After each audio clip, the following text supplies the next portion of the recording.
नमस्कार। आप सभी को भगवान बसवेश्वर की जन्म जयंती पर बहुत बहुत शुभकामनाएं। कोरोना वैश्विक महामारी ने जो संकट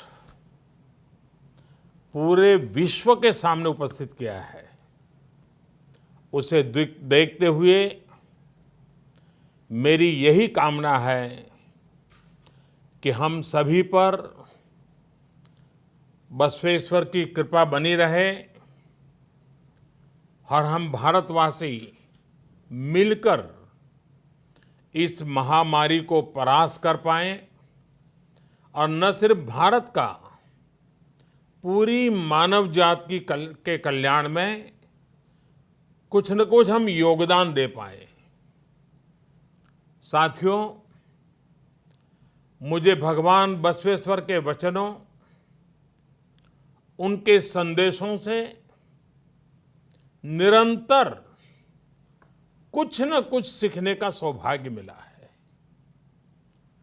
चाहे उनके वचनों को देश की 23 भाषाओं में अनुवाद हो या फिर लंदन में उनकी मूर्ति के अनावरण का अवसर, हर बार मैंने कुछ न कुछ नया सीखा है, नई ऊर्जा प्राप्त की है, नई प्रेरणा प्राप्त की है। साथियों, मुझे बताया गया कि 2017 में बसवन्ना के वचन के डिजिटाइजेशन का जो सुझाव मैंने रखा था, उस पर आपने व्यापक काम किया है और इसलिए मैं सबसे पहले तो आपको बधाई देता हूं। इस बार ये समारोह भी डिजिटली पूरी दुनिया में आयोजित किया जा रहा है। लॉकडाउन के नियमों का पालन करते हुए एक प्रकार से ये ऑनलाइन समागम का भी बहुत उत्तम उदाहरण है। आपके इस प्रयास से बसवन्ना के जो उन्होंने रास्ता दिखाया है और उनके आदर्शों से दुनिया के ज्यादा से ज्यादा लोग जुड़ पाएंगे। साथियों, संसार में भांति भांति के लोग होते हैं।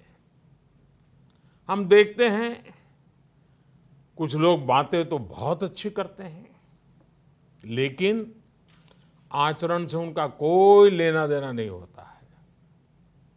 कुछ लोग ऐसे होते हैं तो ये तो जानते हैं कि सही क्या है, लेकिन सही को सही बोलने से डरते हैं।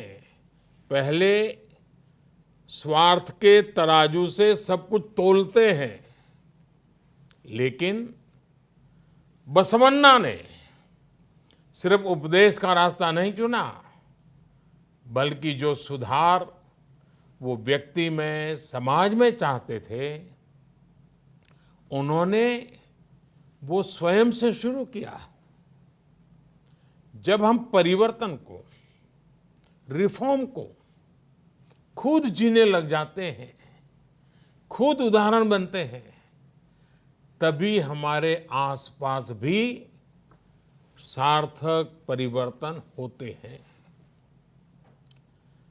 बसवन्ना ने और उनसे आप उनके दैवीय गुण भी सीख सकते हैं और साथ ही एक अच्छे प्रशासक, एक अच्छे सुधारक, एक प्रकार से समाज सेवा में समर्पित जीवन के रूप में भी हम उनसे प्रेरणा पा सकते हैं। भगवान बसवेश्वर की वाणी, उनके वचन, उनके उपदेश ज्ञान का ऐसा स्रोत है जो आध्यात्मिक भी हैं और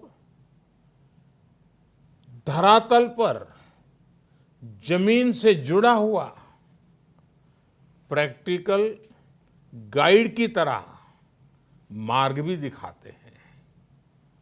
उनके उपदेश हमें भी एक बेहतर मानव बनने की शिक्षा देते हैं और हमारे समाज को भी और अधिक उदार, अधिक दयालु और अधिक मानवीय संवेदनाओं से भर देते हैं।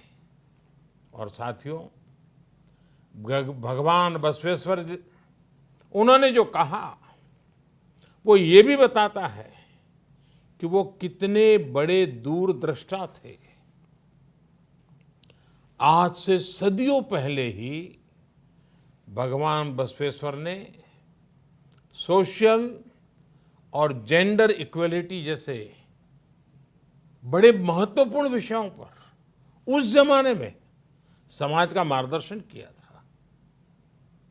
जब तक कमजोर को बराबरी का अधिकार और सम्मान नहीं मिलता, तब तक हमारी हर उन्नति अधूरी है।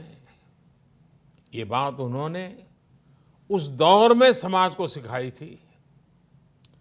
बसवन्ना ने एक ऐसे सामाजिक लोकतंत्र की नींव रखी थी जहां समाज के अंतिम पायदान पर खड़े व्यक्ति की चिंता पहली प्राथमिकता हो। बसवन्ना ने मानव जीवन के हर पहलू को छुआ है, उसको बेहतर बनाने के लिए प्रैक्टिकल समाधान सुझाए हैं। बसवन्ना ने हमेशा श्रम का सम्मान किया। उन्होंने मेहनत को महत्व दिया। वो कहते थे, समाज में बड़ा और छोटा हर व्यक्ति राष्ट्र की सेवा में एक श्रमिक ही है। कितनी बड़ी बात बताई है। उनका विश्व दर्शन करुणा और प्रेम से ही भरा हुआ था। ऐसा लगता था जैसे मानो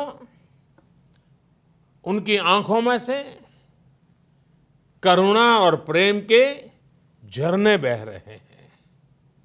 उन्होंने हमेशा अहिंसा और प्रेम को ही भारतीय संस्कृति के केंद्र में रखा।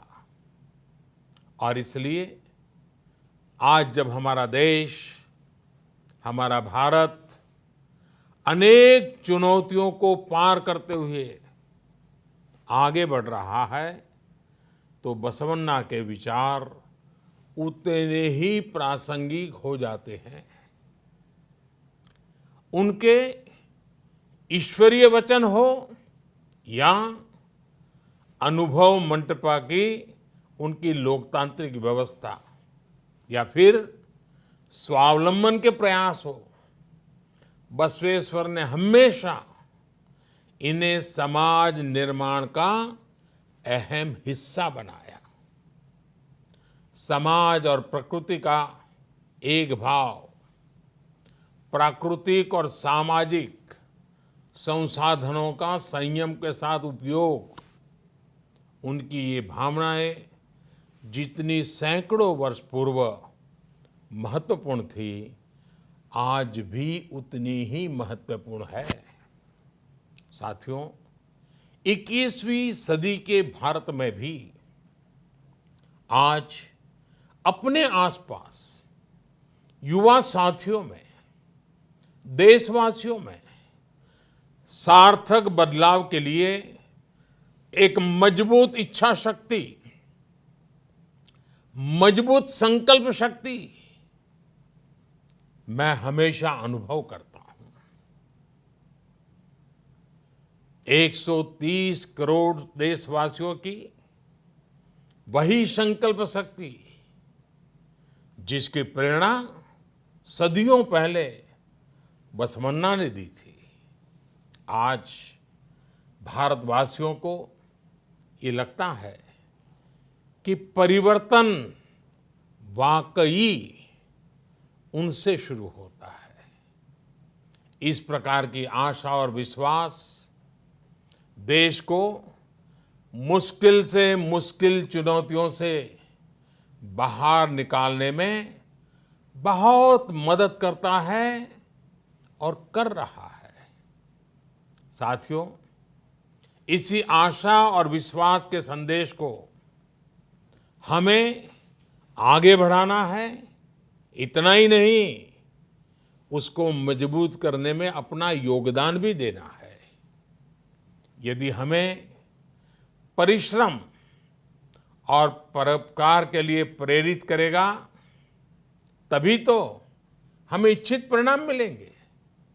यही इस दशक में हमारे राष्ट्र को नई ऊंचाई पर ले जाएगा। आप सभी भगवान बसवन्ना के वचनों को, उनके आदर्शों को दुनिया भर में प्रसारित करते रहें, दुनिया को और अच्छा बनाते रहें। इसी कामना के साथ मैं अपनी वाणी को विराम देता हूं। हाँ, इन सब कार्यों के बीच आप सभी अपने स्वास्थ्य का भी ध्यान रखिएगा। और इन दिनों स्वास्थ्य का ध्यान रखने के लिए एक ही मंत्र है। जब दवाइयां नहीं है, वैक्सीन नहीं है और बीमारी कब कहां से आ धमकेगी पता नहीं है, तब एक ही रास्ता बचा है, 2 गज दूरी। हर एक के साथ 2 गज की दूरी। इस 2 गज की दूरी के नियम का हम पालन करें, औरों को भी पालन कराने के लिए प्रेरित करें। एक बार फिर आपको बसव जयंती की अनेक अनेक शुभकामनाएं। धन्यवाद।